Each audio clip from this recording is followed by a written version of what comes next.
అపోస్తులకే కానీ మరి బోధకులకి కానీ అనేకులకు మరి అప్పగించినటువంటి పనిలో కొన్ని సూత్రాలు ఉన్నాయి, కొన్ని అద్భుతాలు ఉన్నటువంటి విషయాల్ని ఈరోజు మనం ఈ మొదటి కొరింథీయులకు రాసిన పత్రిక 12వ అధ్యాయంలో మనం ఉన్నాం. ఈ 12వ అధ్యాయంలో కొన్ని విషయాలు మనం చదువుకొని మన సమయానికి ముందుకెళ్ళడానికి ప్రయాసపడదాం.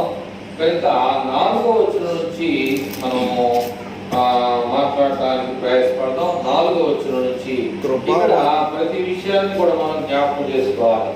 ప్రతి విషయాన్ని కూడా మనం ఏం చేసుకోవాలి, ఏం జ్ఞాపకం చేసుకోవాలి అంటే ఫస్ట్ ఈ అపోస్తలుడైన పౌలు ఎంత దుర్మార్గత స్థితిలో ఉన్నాడో ఆయన ప్రతి అధ్యాయంలో కూడా సహోదరులారా అంటే అందరినీ కూడా సంబోధించి మాట్లాడేటటువంటి విధానాన్ని చూస్తూ ఉంటాం. మనం కొన్ని సందర్భాల్లో పెళ్లిళ్ళు కానీ కార్యక్రమాల్లో కూడా కొంతమంది ఐక్యతగా కలిసి వెళ్తూ ఉంటారు, కొంతమంది చెప్పకుండా వెళ్తూ ఉంటారు, అదే చెప్పకుండా వచ్చేవాళ్ళని కొంతమంది మాట్లాడకుండా ఉంటారు. అలాగే ఐక్యతగా వెళ్ళేటువంటి దాని గురించి ఎక్కువగా అపోస్తలుడైన పౌలు యూనిటీ అంటారన్నమాట. సహోదరులారా అంటే ఏంటంటే ఒకే రకమైనటువంటి గూటికి చెందినటువంటి వారుగా, అది ఏ కులమే కానీ ఏ రకానికి చెందినవాడే కానీ మనమందరం కూడా ఒకే సంఘంలో ఉన్నాం కనుక, ఒకే దేవుని బిడ్డలుగా ఉన్నాం కనుక, ఒకే క్రీస్తుకి అనేక రకరకాలైనటువంటి ఆలోచనలు లేవు కనుక అలాంటి తత్వం, అలాంటి మనస్తత్వాన్ని మనం కలిగి ఉండాలని అపోస్తలుడైన పౌలు ప్రతి ఒక్క సందర్భంలో కూడా మాట్లాడేటప్పుడు సహోదరులారా అనేటువంటి సంబోధన చేస్తూ ఉంటాడు. సహోదరులారా అంటే అర్థం ఏంటి తెలుసా? అందరము ఒకే సంబంధించినటువంటి వారిగా మాట్లాడుతున్నారు అన్నమాట, భేదం అనేది లేకుండా.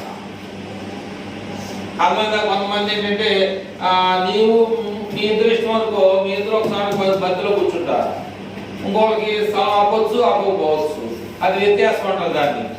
ఈయన అట్లాగా చేసేది. సహోదరులు అంటే అందరము ఒకే యూనిట్గా ఉండాలి, అందరము ఒకే పద్ధతిలో ఉండాలి. క్రీస్తు చెప్పిన మాట నేను కాదంటారు ఆయన. అలాగే ఇక్కడ దేవుని యొక్క వాక్యాన్ని బట్టి మనం ఆలోచన చేస్తా ఉంటే 4వ వచనం నుంచి మనం ఆలోచన చేద్దాం. కృపావరాలు స్వార్థం కాదు అర్థమవుతుంది. కృపావరాలు అంటే ఎవరికి ఏ వరం ఇచ్చాడో దేవుడు అక్కడే, కానీ తగిన రీతిలో మనకి ఒక వరాన్ని ఇచ్చాడు అన్నమాట. కృపావరములు నానా విధములుగా ఉన్నాయంట. అవి అంటే అర్థమవుతుందా?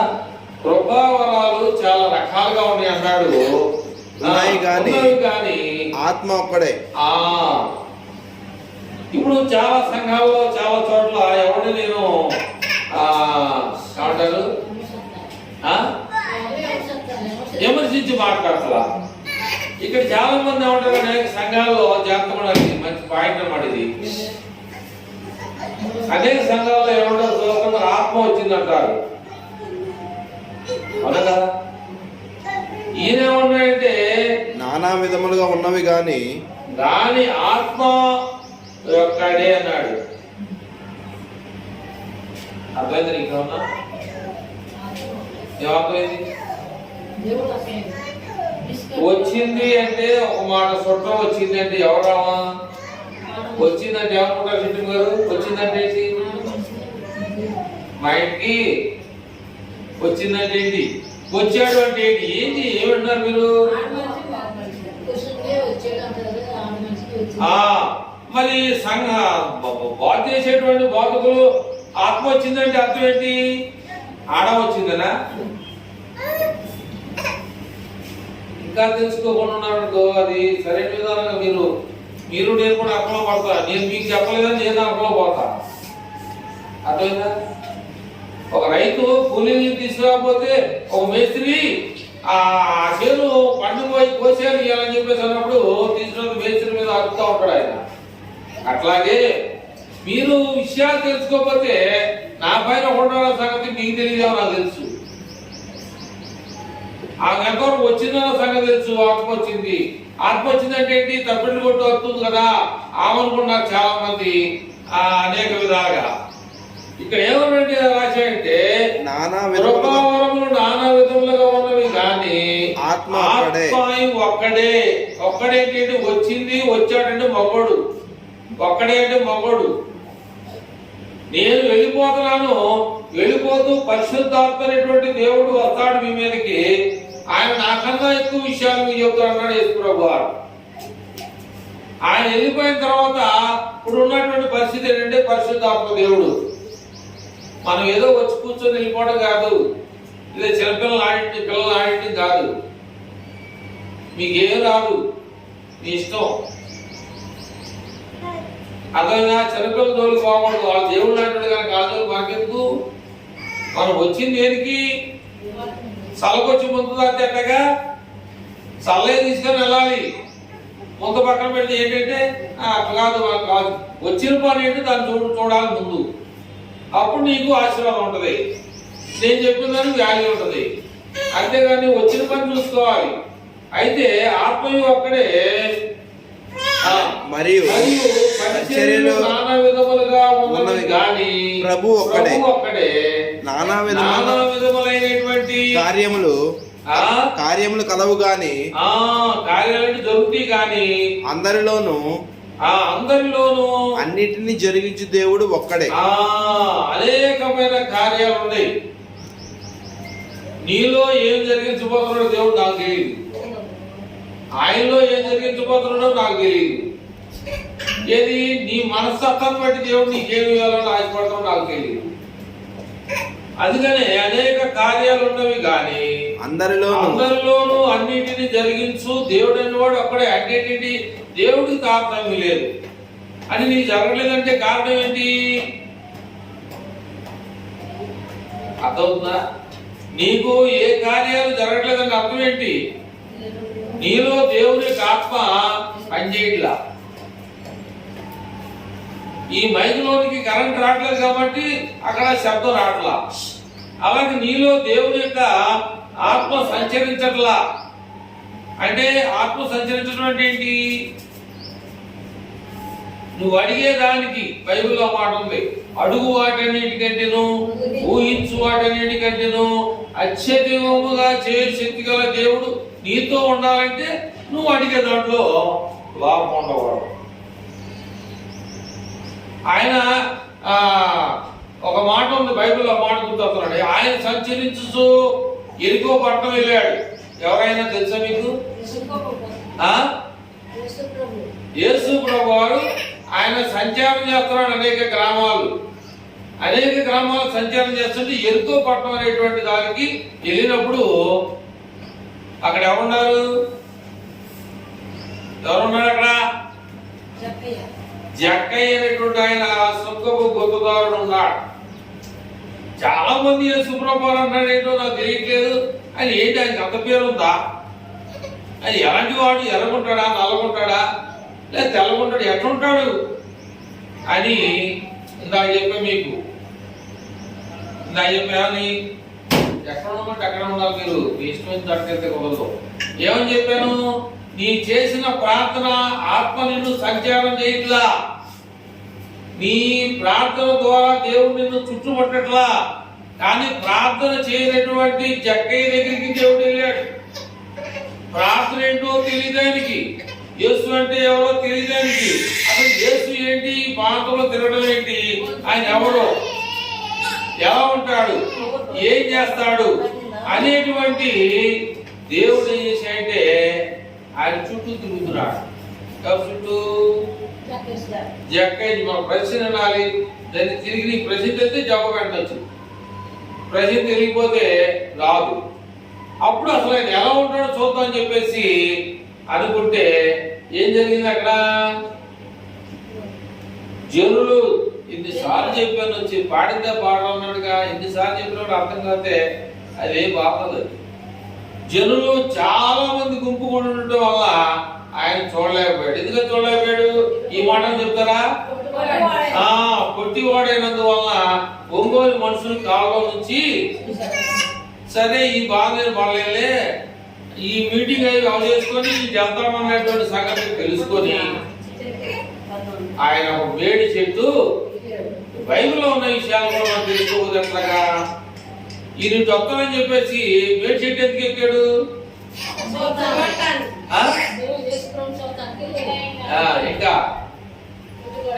నా రోజు ఆగిపోతుంది పెళ్ళెక్కు మింగి మేడి చెట్టు ఎందుకంటే ఆయనతో పాటు జనం వస్తారేమో, నేను పొట్టోడు కనుక ఇందాక చూడలేకపోతే ఇప్పుడు చూద్దామని ఈయన యొక్క జక్కయ్య చుట్టూ దేవుని ఆత్మ సంచరించకపోతే యేసు ప్రభు వారు వచ్చి ఆ మేడి చెట్టు దగ్గరికి వచ్చి జక్కయ్యను త్వరగా దిగని ఎందుకంటాడు? ఆయన తెలుసు. ఎవరికి? యేసు ప్రభు తెలుసు ఈయన చెట్టు ఎక్కున్నాడని. ఆయన చెట్టు ఎక్కడ సంగతి దీనికే తెలుసు. ఆయన దారిని పోవాలిగా. ఏందా చెప్పి ఆయన ఆత్మ ఆయన చుట్టూ తిరుగుతుంది. ఈయన ఎక్కడికి వెళ్ళాడు, ఎక్కడున్నాడో కూడా దేవుడు గ్రహించి వేడి చెట్టు దగ్గరికి వచ్చి జక్కయ్య నువ్వు త్వరగా దిగు, నీ ఇంటికి రక్షణ వచ్చి ఉందన్నమాట. అందుకంటే దేవునికి మరుగైనది పాడతాం. మరుగై ఉండలేదు నీకు యేసయ్యా, మానని దేవుడు నీవేనయ్యా, మరుగై ఉండలేదు నీకు యేసయ్యా. ఆయనకి కనపడనంటూ లేదు. మనం చేసే ప్రతి పని కూడా నీకు దేవుడు చూడలేను అనుకున్నావు, దేవుడు తెలియలేను అనుకున్నావు. ఆయన దగ్గర రికార్డు ఉంది. అర్థమైందా? ఆయన దగ్గర ఏముంది? రికార్డు ఉంది. ఆ రికార్డు బట్టి ఏం చేస్తాయంటే మనకు 2 గ్రంథాలు ఉంటాయి. అర్థమైందా? దేవుని గ్రంథం ఉంది, వేరొక గ్రంథం ఉంది.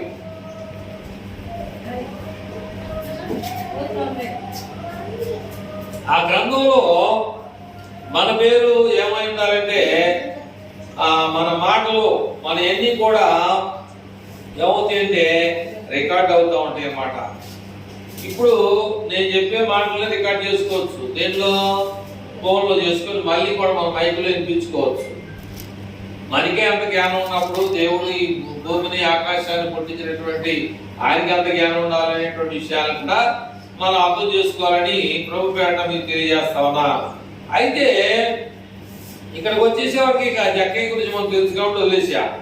ఇక్కడికి వచ్చేసేవారికి ఏమన్నాయంటే అనేక కార్యములు కలవు గాని అందరిలోనూ అన్నింటిలోనూ జరిగించు దేవుడు అక్కడే.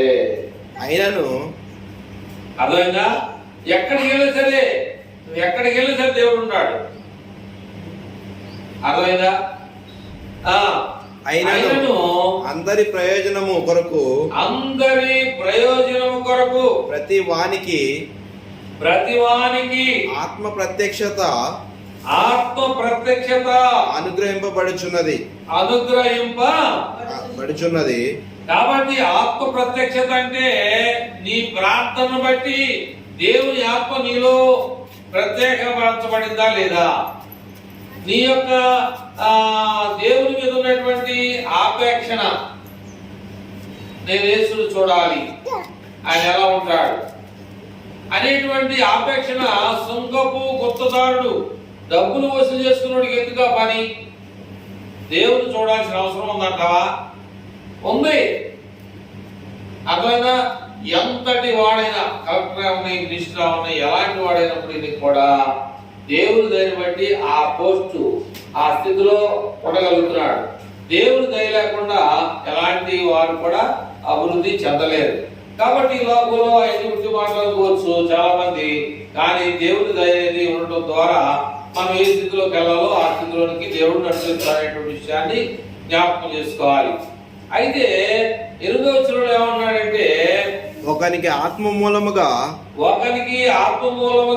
బుద్ధివాక్యమును, ఒకరికంటే ఆత్మ మూలముగా బుద్ధివాక్యమును, మరి ఒకనికి ఆ ఆత్మ అనుసరించి, మరియు ఆత్మని అనుసరించి జ్ఞానవాక్యమును, మరి ఒకనికి ఆ ఆత్మ వలనే విశ్వాసమును, మరి ఒకనికి ఆ ఒక్క ఆత్మ వలనే స్వస్థపరచు వరములను, మరి ఒకనికి అద్భుత కార్యములను చేయు శక్తియు, మరి ఒకనికి ప్రవచన వరమును, మరి ఒకనికి ఆత్మ వివేచనయు, మరి ఒకనికి నానా వివిధ భాషలను, మరి ఒకనికి భాషల అర్థము చెప్పు భాషలు అర్థము శక్తి అనుగ్రహింపబడి ఉన్నది. అయినను వీటన్నిటిని ఆ ఆత్మ ఒక్కడే ఆ ఆత్మ అనేటువంటి ఒక్కడే తన చిత్తము చొప్పున ప్రతి వానికి ప్రత్యేకముగా పంచి ఇచ్చుచు కార్యసిద్ధి కలుగజేయుచున్నాడు. ఎందుకు ఈ యొక్క ఆత్మని పంచాడంటే ఒక విషయాన్ని మనం జ్ఞాపకం చేసుకోవాలి. ఒక డాక్టర్ దగ్గరికి వెళ్ళాలంటే ఒక ఊర్లో 2-3 డాక్టర్లు ఉన్నారు. ఎక్కడికి వెళ్తే బాగుంటుంది అనేది మనం ఏం చేస్తాం, ఒక మంచి డాక్టర్ ఈ దగ్గరికి వెళ్తే తగ్గుతామని చెప్పేసి నీకు తగ్గిందనుకో నువ్వు ఇంకో కామం చెప్తా ఉంటాం. అట్లాగే ఇక్కడ దేవుడు ఏం చేశాడంటే ఆయన వాక్యము అభివృద్ధి చెందాలి, ఆయన వాక్యము అనేకులకి ఏం చేయాలి, వెదజల్లాలి, ఆయన వాక్యము అనేకులకు తెలియజేయబడాలి అనేటువంటి విషయాలకు వస్తే ఇక్కడ ఏం చేశాడంటే 28వ వచనంలో పౌలు కొరింథీయులకు రాసినటువంటి మొదటి పత్రిక 12:28 నుంచి కొన్ని విషయాలు మనం చూస్తే అపోస్తలుల కార్యాల గ్రంథంలో కొరింథీయులకు రాసిన మొదటి పత్రిక 12:28లో మరియు దేవుడు సంఘములో మొదటి కొందరిని దేవుడు ఏం చేశాడంటే సంఘంలో మొదట కొంతమందిని అపోస్తులుగాను, కొంతమందిని చేశాడంటే అపోస్తులుగాను, కొందరిని ప్రవక్తలుగాను, కొందరిని బోధకులుగాను, కొందరిని అద్భుతములు చేయువారిగాను, కొందరిని స్వస్థపరచు కృపావరము గలవారిని, చేసేటువంటి వారిగాను, కొందరిని ఉపకారములను చేయగలవారిని, ఉపకారములు చేయవారిని గాను, కొందరిని ప్రభుత్వం చేయువారిని గాను, కొందరిని నానా భాషలు మాట్లాడే వారిని గాను నియమించెను. అందరూ అపోస్తులులా, అందరూ ప్రవక్తులా, అందరూ బోధకులా, అందరూ అద్భుతములు చేయువారా, అందరూ స్వస్థపరచు కృపావరము గలవారా, అందరూ భాషలతో మాట్లాడుచున్నారా, అందరూ ఆ భాషను అర్థము చెప్పుచున్నారా, అందరూ ఆ భాషను తిరిగి అర్థం చెప్తున్నారా, కృపావరములలో శ్రేష్టమైన వాటిని ఆసక్తితో అపేక్షించుడి. ఇదియుగాక సర్వోన్నతమైన మార్గమును మీకు చూపుచున్నాను. ఏంటి సర్వోన్నతమైనటువంటి మార్గం అంటే యేసు ప్రభువు చెప్పింది ఏంటంటే నేనే మార్గమును, నేనే సత్యమును, జీవమును అన్నాడు. అలాగే యేసు ప్రభుతో పాటు ఇక్కడ ఒక మాట ఉన్న విషయాలు చెప్తాను. ఏంటి విషయాలు అంటే నేను వెనక్కి వస్తాను. ఎందుకు వచ్చిన వాళ్ళు ఎవరంటే ఏలయనగా ఒకరికి ఆత్మ మూలముగా బుద్ధివాక్యం. బుద్ధివాక్యం అంటే ఏంటి? ఒక ఉదాహరణ చెప్తాను మీకు. ఏంటి ఆ ఉదాహరణ? ఒక పందులు ఉన్నాయి. పందిని కడిగి మన సింహాసనం మీద పెడతాం. సరే, ఆ రోజు మన స్వాధీనంలో ఉండి ఆ రోజు వరకు చక్కగా ఉండొచ్చాము. కానీ తెల్లారితే పంది నివాసం ఉండేటువంటి స్థలం ఎక్కడ? అందరికి తెలుసా? ఒకరికి తెలుసు. పంది జీవితం ఎక్కడ? మరి దాన్ని సింహాసనం మీద పెట్టి సన్మానించినా కూడా ఎక్కడికి వెళ్తుంది? తన నివాసం ఉండేటువంటి చోటు బురద. కానీ మనం చిన్నపిల్లలు ఉన్నాం, ఆయన బురదలోకి వెళ్ళబాకండి, ఆ బురదలోనే గాలి తిప్పుతూ ఉంటాడు. ఎందుకని? ఆ బురద తాట మీద పడతా ఉంటుంది. మనం ఏమనుకుంటాం? బురద మంచిది కాదంటాం. కానీ అట్లాగే కొందరికి ఏం చెప్పాడు ఇక్కడ? బుద్ధివాక్యం అన్నాడు. కొందరికి బుద్ధివాక్యమును, మరి ఒకరికి ఆ ఆత్మను అనుసరించి జ్ఞాన వాక్యమును. ఆ ఆత్మ ద్వారానే జ్ఞానం వాక్యం అంటే ఏంటి? జ్ఞాన వాక్యం అంటే నాకు మాట గుర్తొస్తుంది. బైబిల్లో సామెతల గ్రంథంలో అంటాడు, తీయొద్దు, జ్ఞాన వాక్యం అన్న మాట తర్వాత స్త్రీలలో మొట్టమొదటిగా మీకు గుర్తు రావాల్సిన వాక్యం సువార్తగా తెలుసా? జ్ఞాన వాక్యం అన్న మాట వెంటనే తెలుసుకోవాలి. సామెతల గ్రంథంలో ఉన్న విషయం అంటే జ్ఞానవంతురాలు తన ఇల్లు కట్టును, మూర్ఖురాలు తన ఇల్లు తన చేతులతో ఓడ వెలుగును అని ఉంటుంది. సామెతల గ్రంథం 10వ అధ్యాయంలో చూడొద్దు. కాబట్టి ఇక్కడ బుద్ధివాక్యం అంటే పిల్లవాడు కనుక చెప్పినా కూడా పురుగులోకి వెళ్తాడు. ఇక పందిపు జీవితం ఏంటంటే పొలం మనం కనుక్కున్నాం. అలాగే జ్ఞానవాక్యం ఏంటంటే మన ఇల్లును మనం కాపాడుకోవాలి. ఎవడో మన ఇల్లు కట్టడం, అంతేనే కదా, ఎవడో కడతారు మన ఇల్లు. అట్లాగే ప్రజలు కూడా రకరకాలైనటువంటి వారు ఉన్నారు లేదా? ఉన్నారా? ప్రజల్లో అనేక రకాలు ఉన్నాయి. అందుకని దేవుడు ఏం చేయంటే నీకు అద్భుతాలు చేసే వరాలు కావాలా నీకు, లేదా సూచక్రియలు చేసే వరాలు కావాలా నీకు, లేదా ఇక్కడ ఏం చెప్పాడు అనేకమైనటువంటి భాషలో నీకు భాషలు అంటే నాకు ఇష్టం అంటే నీకు ఎంత వాక్యం చెప్పుకో, నాకు వద్దు. భాషలు మాట్లాడితే నాకు చాలా ఇష్టం. కొంతమంది ఏమంటారంటే నువ్వు ఎంత వాక్యం చెప్పాయా, నేను చక్కగా కూర్చొని పెన్ను కాకి పెట్టుకుని కూడా రాసుకుంటే ఇంటికి వెళ్ళి అవసరం అయితే నువ్వు చెప్పి ఉన్నలో కూడా నేను గమనిస్తాను అనుకోవడం కొంతమంది. అయితే ఇక్కడ దేవుడు ఒక మాట అన్నాడు 13వ అధ్యాయంలో కిందకి వెళ్దాం. ఎలాగనగా 13వ అధ్యాయంలో నేను చెప్పే వాక్యం చదువు. 8వ వచ్చిన చదువు 13 కొరింథీయులకు రాసిన పత్రిక 13 ప్రేమ జాగ్రత్తగా వినాలి. ప్రేమ శాశ్వత కాలం ఉండును. ప్రేమ అనేది శాశ్వత కాలం ఉంటుందంట. మనం ఉండలేకపోయినా ప్రవచనములైనను నిరర్ధకములగును. నిరర్ధకం అంటే ఏంటి? సోతం గారు భాషలైనను నిలిచిపోవును, జ్ఞానమైనను నిరర్ధకమగును. మనము కొంత మట్టుకు ప్రవచించుతున్నాము కానీ పూర్ణమైనది వచ్చినప్పుడు పూర్ణము కానిది నిరర్ధకమగును. అంటే ఏంటి? దేవుడు అనేవాడు వచ్చాడనుకో రెండవ రాకల్లో పూర్ణము అంటే నీ హృదయము పూర్ణముగా ఉండాలి. పూర్ణం అంటే ఏంటంటే దానిలో ఏ రకమైనటువంటి కల్మషం అనేది ఉండకూడదు. పౌర్ణమి అని మీరు విన్నారు ఎప్పుడన్నా? ఎవరున్నారు?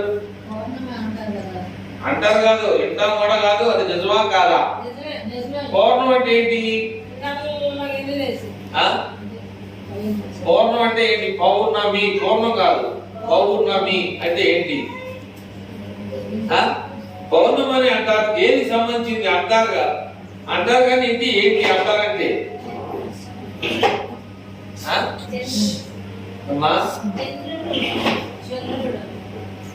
ఒకసారి పుట్టంగానే ఏమవుతుందంటే మీకు తెలుసు బాగా, ఇక్కడ ఉంటుందండి ఎక్కడ ఉన్నట్టు పిల్లల దగ్గర ఉన్నారండి. అది ఏమంటారు దాన్ని? నెలపొడు కొన్నప్పుడు మీరు ఆ నెలపొడు ఎక్కడ తెలుసా? ఎక్కడుంది చెప్పనా? దోసకాయ ఒకసారి కోసి రెండోసారి కోసినప్పుడు చక్కగా ఉంటుంది చూసావా? అది స్టార్టింగ్ అన్నమాట. పౌర్ణం అంటే పుల్లు, అంటే ఎలుగునిస్తున్నాడు. పుల్లు ఆ రోజు మన లైట్లు అయిపోయిన పర్వాలా, ఎండాకాలం అయితే తెల్లగా దమ్మోడు వచ్చిన పాము వచ్చిన కూడా కదా, దాన్ని పౌర్ణమి అంటారు. ఇది దాంట్లో మచ్చ దాగు. అలా మనకి పూర్ణమైనటువంటి మనసు కలిగిన వారుగా ఉండాలి. పౌర్ణమైంది వచ్చినప్పుడు పౌర్ణం కానీ పనికిరాదు. నిర్ధం అంటే పనికిరాదు. మనం పూర్ణంగా లేవనుకో ఎక్కడికెళ్దాం? ఒక విషయాన్ని మీకు చెప్పాలనుకున్నా. యేసు ప్రభుతో పాటు 12 మంది శిష్యులు ఉన్న సంగతి మనందరికీ తెలుసా లేదా? 12 మంది ఉన్న సంగతి తెలుసుకోవాలి. ఆ పేర్లో కొంతమంది చెబుతా మీకు. మొట్టమొదటిగా యేసు ప్రభు దగ్గర బడాయిగా ఉన్న ఆయన ఉంటాడు. బడాయి అంటే ఏంటి? బడాయి అంటే తెలీదా? నీకు తెలుసా? చూసావా? చిదంగరామ బాప్తిజం చేద్దామంటే చిదంగరామ బాప్తిజం మేము అందరం పొందామంటే ఆ పొందకుండా నరకంలోకి వెళ్తే మంచిదిలే, నేను మిగతా పిల్లలిద్దరు ఉన్నారు చూడు, మేము మాత్రం యేసులో ఉంటాము, ఈ అమ్మాయి నరకంలో పడుతుంది కనుకుంటుందిగా అనే తప్పది. మీతో పాటు ఆమె కూడా ఉండాలి. నేను అన్నది కాదు. ఈయన ఎందుకు చెప్పాడు సహోదరులు ఐక్యత కలిగి నివసించమని? నీతో పాటు నీ బిడ్డలు ఉండాలి, నువ్వు ఎక్కడున్నా వాళ్ళు నీతో పాటు ఉండాలి. ఊర్లో ఉన్నా, ఈ పొలంలో ఉన్నా, ఎక్కడున్నా ఫోన్ చేస్తే అమ్మ అంటే అమ్మ అనాలి. అంతేగాని ఆమె మిమ్మల్ని దూరం, మీరు అందరిగా చాలా దూరం చేయడం మంచిది కాదని క్రీస్తు ప్రభు సన్నిధిలో చెప్తున్నా. మీ ఇష్టం అది, మార్చుకోండి. ఆ బడాయిన మాట ఏమో చెప్పిందంటే, పేతురు అనేటువంటి ఆయన ఉన్నాడు, నేల మీద నడుస్తున్నాడు యేసు ప్రభు. అయ్యా మమ్మల్ని కూడా నడిపించే భాగ్యం దాయిమని ఈయన అడిగాడు. నీకు విశ్వాసం నడుచుకుంటా అన్నాడు. ఆయన అక్కడ బడాయి చూపించే వాళ్ళకి ఏం జరిగింది మీరు చెప్పాలి. ఏం జరిగింది? నీళ్ళు మురుగు. ప్రభు అప్పుడే బడాయి చూపించాడు, అప్పుడే భయం వచ్చేసి తాను తగ్గించుకోవాలనేది దేవుడు చెప్పే మాట. ఇంకొకసారి ఏం చేశాడు తెలుసా? ఏం చేశాడు? ఏం తెలియదు మీకు? ఇంకోసారి సోపంగా తెలుసు. ఇంకోసారి ఏం చేశాడు? నేను చెప్తున్నా, టైం వేస్ట్ చేయలేదు కానీ ఏంటంటే, నన్ను అప్పగించేవాడు మీలో ఉన్నాడంటే ఎవడు ప్రభా? ఎవడంటే అప్పుడు ఆయన ఏమన్నాడు? ఎవడు అన్నప్పుడు నువ్వే నన్ను 3 సార్లు నేను ఎవరినో తెలియదని చెప్తాను. కానీ ఇంకొక ఆయన ఉన్నాడు, కానీ ఇంకొక ఆయన ఉన్నాడు చెప్తున్న తర్వాత. ఎవరైనా?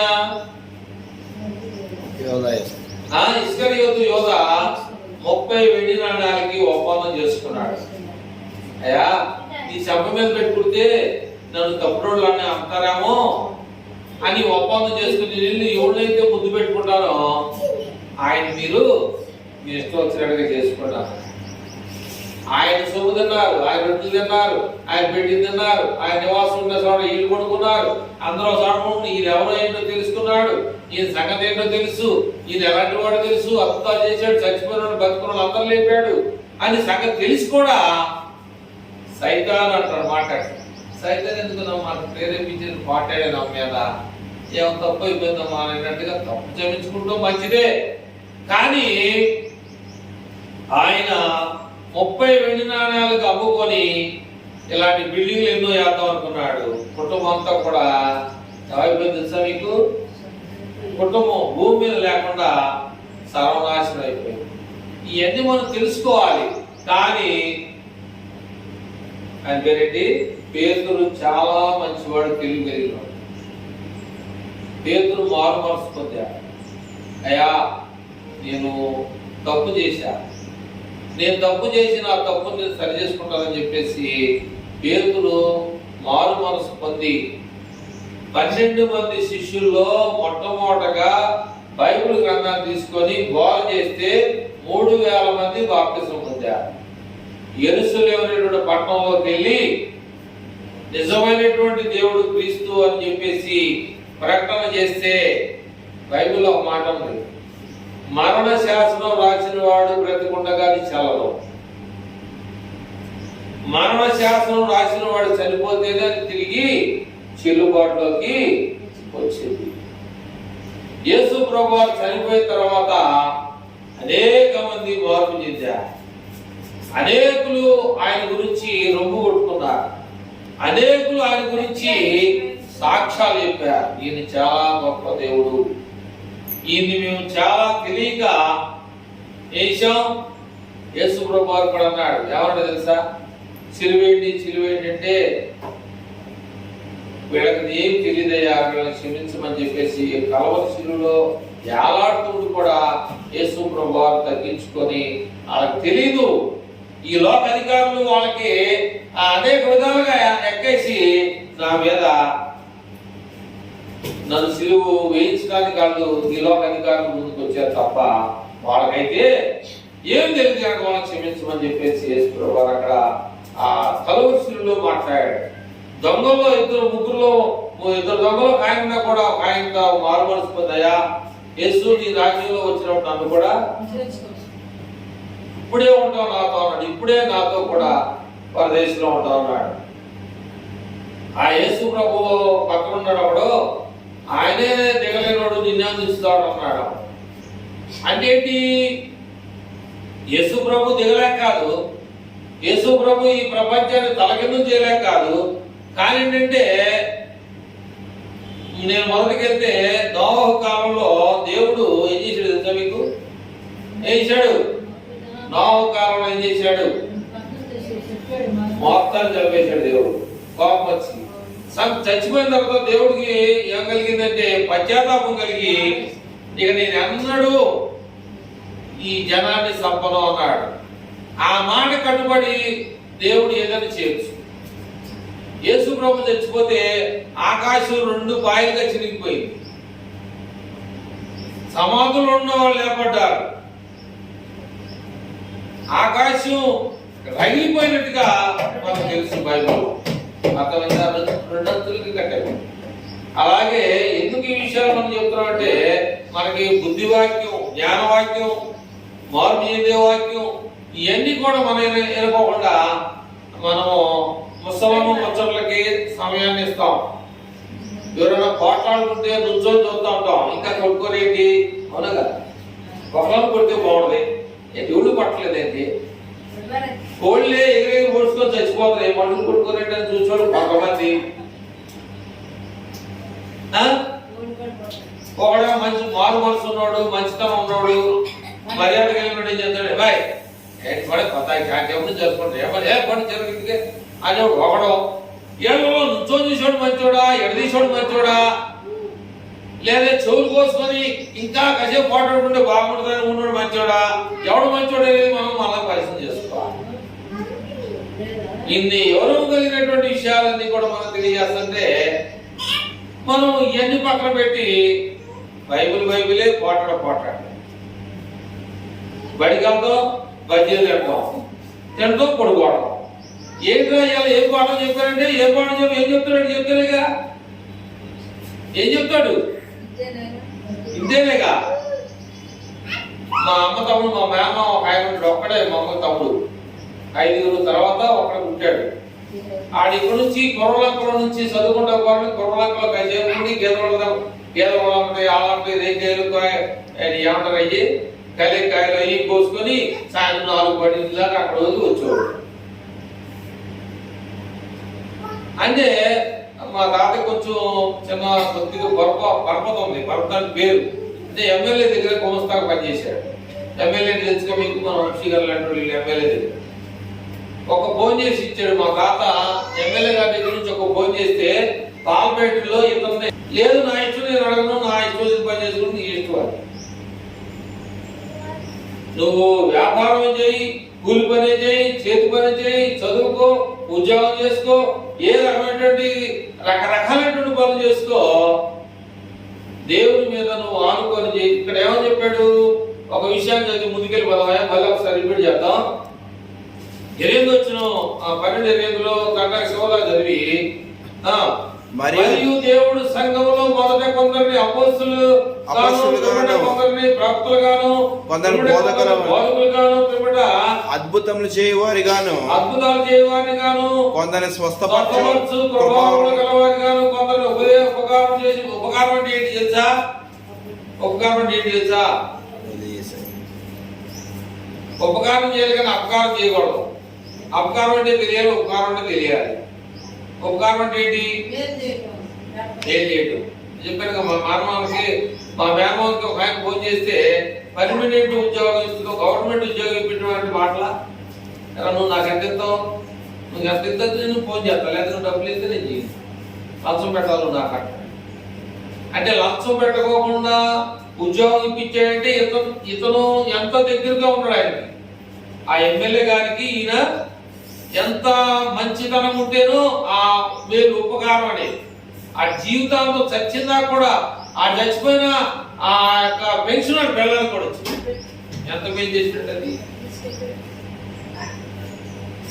అదైనా ఉపకారం విషయంలో మనం మర్చిపోవాలి. మీ ఇంటికి వెళ్ళి అడుగుతూ వెళ్తే ఉన్నదన్నా కొద్దిగా పెట్టాలి, లేదని అనుకోవాలి. ఒకవేళ ప్రభు ఆ రకం మొత్తనే అదైనా ఉన్న దాంట్లో ఇదే ఉందమ్మా తీసుకెళ్ళు, లేకపోతే కానీ తిప్పలు పడు. నేను పెట్టడానికి ఇష్టపడ్డా వద్దని కూడా తెలుసుకో. మనం పెడతాం ముందుకు వచ్చాం, అది తీసుకుంటారా తీసుకురా అనేది ఇష్టం. అట్లా ఇక్కడ ఏం చేశాడు? కొందరిని ఉపకారము చేయవారి గాను, కొందరిని ప్రభుత్వం చేయవారి గాను, కొంతమందిని ప్రభుత్వం చేయటువంటి మాటల వార్డు మెంబర్ కావాలంటే కష్టం, పంచాయతీ ప్రెసిడెంట్ గా కావాలంటే కష్టం, ప్రభుత్వం చేయటువంటి ఏంటి ముఖ్యమంత్రి లేదా ప్రధానమంత్రి ఆ హోదాలోకి వెళ్ళినటువంటి మాటల కష్టంతో కూడిన పని. అని దేవుని చిత్తం అయితే చేయగలం. కొందరు నానా భాషలు మాట్లాడేవారు. ప్రభుత్వం చేయడం అంటే మాటలు కాదు. ఆయన ఒక మాట చెప్తే ఒక ఫోన్ చేస్తే చాలా ఆఫీస్కి వెంటనే పర్మిషన్ ఆటో అట్లయినా ఆ యొక్క హోదా రావడం అనేది ఎంత గొప్ప విషయం అనేది కూడా మనం తెలుసుకోవాలి. అందుకనే చాలా మంది కూడా అధికారంలో ఉన్నటువంటి వారు వేరే పార్టీ నుంచి రాజీనామా చేసి మీ ఎదురు చేస్తా ఉన్నాయి. ఎందుకంటే ఖాళీ కూర్చొని చేతులు కూర్చుని ఏమవుతుంది, పని చేయాలి. అందుకని దేవుడు ఏమన్నాడు? పనివాడు తన జీతమునకు, తన జీతానికి అన్నాడు. ఎవడు పని చేస్తాడో వాడికే జీతం. నేను పని చేస్తే నీకు రాదు, నువ్వు పని చేస్తే నీకే వచ్చింది. అట్లాగే నువ్వు కష్టపడితే దేవుని పని నువ్వు కష్టపడ్డావు అనుకో నీకు వచ్చింది. మరి చివరికి మనము అద్భుతాలు చేసే వాళ్ళని కొంతమందికి ఇచ్చాడు, జ్ఞానవాక్యం వింటానికి కొంతమందికి ఇచ్చారు, బుద్ధి వాక్యాలు కొంతమందికి ఇచ్చారు. మనం పోటాడుకునే దగ్గర నుంచొని చూద్దామా, ముసలి ముచ్చట్లేదామా, తనుకున్న వాళ్ళు ఇంకా తనుకోవట్లేదు అనేటువంటి విషయాల్లో ముందుకెళ్దామా, ఏ విషయాలు వెళ్దామని మనం ఆలోచన చేసి మన అపోస్తలుడైన పౌలు ఈయన ఒక మాట చెప్పాలంటే క్రైస్తవుల్ని ఇంట్లోకి వెళ్ళి లాక్కొని చంపాడు. అటువంటి వాడి మాట చెప్తున్నాడు. అటువంటి వ్యక్తి ఈ మాటలను తెలియజేస్తా ఉన్నాడు. నీ సంగతి ఏంటి, నా సంగతి ఏంటి, మనం ఏం తెలియజేస్తాం? ఉపకారం చేస్తున్నావా, అపకారం చేస్తున్నావా?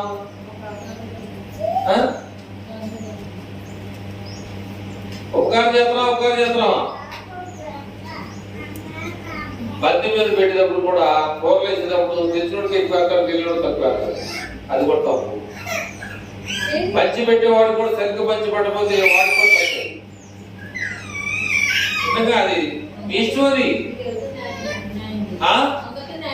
ఒకే పద్ధతి. అందుకని సహోదరులారా ఉన్నాయి యూనిటీ, ఒక పద్ధతి. సంఘం అంటే అదే. ఇప్పుడు లేదు, ఎవరికి గౌరవం లేదు. ఇప్పుడు ఎవరు గౌరవం లేదు. సంఘ పెద్దలు అంటే ఆనాడు భయపడేవాళ్ళు. సంఘ పెద్దలు అంటే గ్రామంలో కుల పెద్దలు అంటే భయపడేవాళ్ళు. ఇలా సంఘ పెద్ద ఎవడింటి కాడే సంఘ పెద్ద అనుకున్నంత మాత్రం జరగదు. కానీ మనిషి కావాలి, అదేదా? కానీ మనిషి కావాలి. మనుషులతో మనిషి అవసరం. ప్రతి దానికి మనిషి అవసరం వస్తూ ఉంటాడు. అట్లాగే మనం ఉన్నాం. మరి కొంతమంది గర్విష్ఠులు ఉంటారు, కొంత మంచోళ్ళు ఉంటారు, ఒకళ్ళేమో అనేక విధాలుగా మనిషిని పిలిస్తే పలకలు ఉంటారు, లెక్కలంతగా ఉండేటువంటి ఎవరిష్టం. అందుకనే దేవుడు ఎవరికి ఏమి ఇయ్యాలో ఆయన పంచిపెట్టాడు. నాకు జరగలేదంటే ఇంక మనం అర్థం చేసుకోవాలి. నాకేమి రావట్లేదంటే మనం అర్థం చేసుకోవాలి. పూర్ణమైనది వచ్చినప్పుడు పూర్ణం కానీ నిరర్థకం అయిపోతుంది, పనికి రాకుండా ఉపయోగం లేకుండా పోతాం. కనుక ప్రియమైనటువంటి వాళ్ళ నానా విధములైనటువంటి అద్భుతాల గురించి, వరముల గురించి, మనుషుల యొక్క తత్వాన్ని గురించి దేవుడు తెలియజేశాడు. నాకు ఒక కళ వచ్చిందంట. ఒక ఆయన ఉన్నట్టు ఒక అయ్యగారు, ఒక ఆయన జబ్బు చేసి మంచంలో పడుకున్నాడు. నేను ప్రార్థన చేస్తుంటే దేవుడు ఆయన మరలా తిరిగి లేపి భూమి మీద నడిపిస్తానని చెప్పేసి నాకు దేవుడు చూపించాడని అక్కడ చెప్పాడు. ఆయన చెప్పినటువంటి 4 రోజుల లోపలనే చచ్చిపోయాడు. ఏం చేస్తే బాగుంటుంది? ఆయన బతుకాడు మళ్ళీ మామూలుగా మనుషుల్లో తిరుగుతాడని చెప్పాడు. నెల రోజులు చచ్చిపోయాడు. ఓ పోతుడేమో ఈ గట్టు మీద ప్రార్థనకి వెళ్తే అయ్యగారు వాక్యం చెప్పైతే నేను చివరి భాగం చేత ముగించేస్తానన్నాడు. నేను చెప్పి కూర్చున్న గంట వాక్యం చెప్పాడు. ఏంటి నిజమేంటి? నేను అన్న అయ్యదండి నిన్ను వాళ్ళు ఆహ్వానిస్తే నేనేదో 10 నిమిషాలు ఈ ఊరు నేను అందరూ తెలుసు, నేను నువ్వు అతిథి అంటే చుట్టం లాంటివాడు కాబట్టి నువ్వు చెప్తే కొంచెం బాగుంటుంది, నేను ఇక్కడ వాళ్ళందరూ తెలుసు తెలియదేం కాదని చెప్పేసి నేనేం చేయాలంటే ఆఖరిలో చెప్పాలి, ఒక మాట చెప్పాలంటే. ఎందుకంటే నేను అందరూ తెలిసినోడు కాక తెలియనోడు కాక ముందు ఆయనకి ప్రిపరేషన్ ఇవ్వాలి, అంతేనా కాదు? కొత్తగా వచ్చాడు కాబట్టి ముందు అయ్యా నువ్వు మాట్లాడినాకే ఏమైనా అవకాశం అడుగుబడుకున్నా ఏమైనా ఉంటే మన మేము చిన్నప్పుడు ఏం చేసాడు తెలుసా?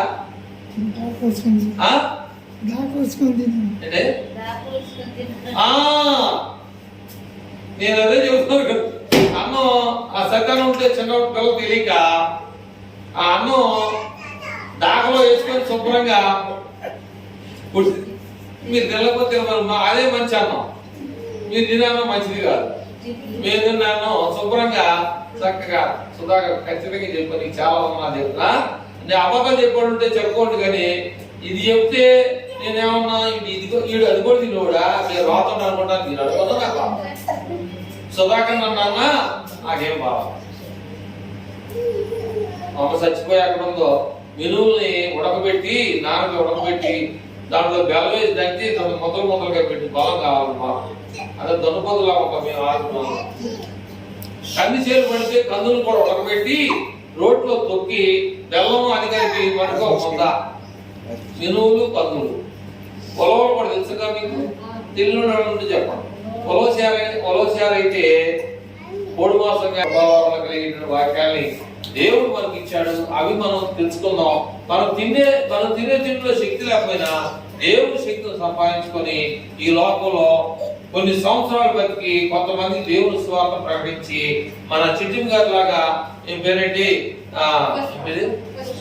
పుష్ప 2ని బాప్తిస్మం ఇచ్చేటట్టుగా చేస్తే బాగుంటుంది. లేదని నువ్వు ఆమెకి చాలా అన్యాయం చేసిందని అవుతావు. నీ ఇష్టం అది. ఆమెను నరకంలో తీసుకెళ్తావో నీతో పాటు ఉంచుకుంటావో అది నీ మీద ఆధారపడదు. ఎందుకంటే తల్లిగా నువ్వు చెప్తే అంటారు, అయ్యగారుగా చెప్పినా వినపోయినా నాకు కావలేదు. రేపు పొద్దున నీతో పాటు ఉండాలంటే నువ్వు దేవుడి దగ్గర మాట్లాడుతున్నా. ఈ అబద్ధాలు కాదు, ఏమన్నా మోసమైనటువంటి మాటలు కాదు. దేవుళ్ళు తీసుకురా, నీతో పాటు నీ మిగతా పిల్లలతో పాటు మీరందరూ ఒక కుటుంబంలో ఉండాలి. ఆమె ఏం చేయడం అది మంచిదో కాదో మీరు తెలుసు. ఈయనెవరు మనకు తెలిసిన సహోదరులు అంటారు, ఎవరు ఆయన ఏ పని మన సహోదరులు అందరూ కలిసి కట్టుకుంటే మన బుద్ధివాక్యం జ్ఞానవాక్యం కలిసి మీరు మంచిగా ఉండండి, నఫలో పోవద్దు. పూర్ణమైంది వచ్చినప్పుడు నువ్వు పూర్ణంగా లేవనుకో, నేను ఎందుకు అంటే నువ్వు పక్క మాట కదా తీసుకెళ్ళి ఆ పూర్ణం కాంతి పూర్ణమైంది వచ్చినప్పుడు పూర్ణంగా నిరుతుకోండి ఎందుకు పని రాకుండా చేసేటటువంటి ప్రయత్నం చేయొద్దని చెప్పేసి ప్రభు పేరుగా మీకు తెలియజేస్తాను. నేనైతే గట్టిగా చెప్తున్నాను. దేవుడు చెప్తున్నాడు అందరూ మార్పు చెందాలి, ఏ మనిషి నశించుకోవడం నీకు నాకు ఇష్టమైతే ఉండొచ్చు, కానీ దేవుడు మాత్రం ఒప్పుకోడు. అందుకని ఆయన చెప్పాడు, నేను నోహ దినాల్లో చచ్చిపోయిన తర్వాత నా మనసుకే బాధేసింది. ఇక నేను అన్నాడు కూడా జలప్రలయాన్ని ఈ లోకాన్ని తలకిందులు చేసే పద్ధతి నేను చేయాలని దేవుడు ఒప్పందం చేసుకున్నాను. లేకపోతే శిలువ మీద చేసుకున్నాం ఒక మాట చెప్తే దెబ్బకు భూమి కిందకి ఆకాశం పైకి పై కింద జరుగుతుంది. ఎందుకని ఏం చేశానంటే మనం అందరూ కూడా అలా తగ్గించుకొని చేసుకునేలాగా వెళ్ళమని ఆ మార్గాన్ని చూపించాడు. అంతేకాని ఆయన నా పిచ్చోడు కాదు, తెలివికలుడు కాదు, శక్తి లేని వాడు కాదు, బలవంతుడు కాదు, కాకుండా ఆ పని చేయాల. ఇలాంటి కార్యాలు చేసుకుంటా ఉంటేనే మీరు నాతో పాటు పరలోకానికి వెళ్తారు. ప్రస్తుతం పరలోకంలో ఉంది 40 మంది ప్రవక్తలు, ఒక్కలేడు. పరలోకంలో ఎవరున్నారు తెలుసు మీకు? యేసు ప్రభు మాత్రం ఒక్కడే, ఏ పాపం లేనివాడు. అందరు సిలివేసిన సంపేసిన నోరు మెలకకుండా ఈ లోకంలో 3 దినాల నుండి సమాధులను జయించి బయటకు వచ్చి ఆయన ఎక్కడికి వెళ్ళాలో ఆ మార్గాన్ని మీకు తెలియజేస్తున్నాను. ఎవరో మార్గం అంటే నేనే. నా ద్వారా తప్ప మీరు ఎక్కడికి వెళ్ళలేరు, రాలేరు. మీరు ఆలోచన చేసుకోండి. నేనే పరలోకానికి తీసుకెళ్లేవాడిని, నేనే పరలోకంలో ఉన్నా. మీరు పరలోకం రావాలంటే నేను చెప్పిని మీరు చేయండి, నన్ను అనుసరించండి, నేను పడిన కష్టాలు కూడా మీరు పడండి. అది యేసయ్య చెప్పి మనకి మీరు చేస్తారో చేయరో అది మీ చేతిలో ఉంది, నా చేతిలో ఉంది. అది చెప్పాల్సిన బాధ్యత ఒక సేవకుడిగా నాకున్నటువంటి బాధ్యతను భాగాన్ని మీరు అందరూ కూడా ఇది తప్పు ఇది ఒప్పు అని చెప్పడానికి ఇక్కడ నుంచి ఉంది. నాకు ఎక్కువ తెలియదు, నేను మిగిలినటువంటి దీని జోలికి పోకూడదు, దీని జోలికి పోకూడదు. ఈ గ్రంథం మనకి తేటగా ఇచ్చాడు. అది మీరు అనుసరిస్తారో అనుసరించకుండా ఉంటారో, నా ఇష్టం అంటారో ఎవరి ఇష్టం అంటారో మీ ఇష్టం మీద. కాబట్టి క్రీస్తు సంఘంలో బోధ మాత్రం కరాఖండిగా ఉంటుంది, ఖచ్చితంగా ఉంటుంది. ఎందుకంటే మిమ్మల్ని పరలోకానికి తీసుకెళ్ళినప్పుడు నేను అనవసరం, నేను పరలోకానికి వెళ్తేనేగా మీరు నాతో పాటు ఇస్తానికి. ఒకవేళ నా బుద్ధిశాలిలోకి మీరు వెళ్ళవచ్చు. అది గుర్తుపెట్టుకొని మనమందరం కూడా దేవుని రాజ్యం అనేటువంటి పరలోకానికి వెళ్ళడానికి మనం ప్రయాసపడాలని చెప్పేసి ప్రభు పేరుట మీకు ఈ విషయాలు తెలియజేస్తూ దేవుని మాటల్ని ముగిస్తాం. కళ్ళు మూసుకొని ప్రార్థన చేస్తాం.